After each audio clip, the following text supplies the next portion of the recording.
బులెటిన్లో breaking news చూస్తున్నాం. కేంద్ర ప్రభుత్వంపై కాంగ్రెస్ సీనియర్ నేత జగ్గారెడ్డి మండిపడ్డారు. భగవంతుడు మతం పేరుతో బీజేపీ సీట్లు గెలుస్తోందన్నారు. రాజ్యాంగాన్ని మార్చే కుట్ర జరుగుతోందని జగ్గారెడ్డి ఆరోపించారు. బీజేపీ చేస్తున్న కుట్రనే రాహుల్ గాంధీ ప్రశ్నిస్తున్నారని చెప్పారు. ఓటు చోరీపైన రాహుల్ గాంధీ పోరాటం చేస్తున్నారని తెలిపారు జగ్గారెడ్డి. బీజేపీ ప్రభుత్వము బీజేపీ పార్టీ కొంత భగవంతుని పేరు మీద కొంత ఓటు బ్యాంకు తయారు చేసుకుంటుంది, ఓట్లు వేపించుకుంటున్నారు.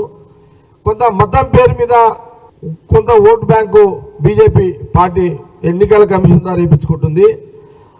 అట్లాగే కొన్ని దొంగ ఓట్లు వేసుకొని ఈ 3 రకమైన ఓట్లతోటి ఎంపీ గెలిపించుకొని ఒక 30, 40, 50 ఎంపీలను గెలిపించుకొని ఈ దేశంలో బీజేపీ ప్రభుత్వం అధికారంలోకి వస్తుంది.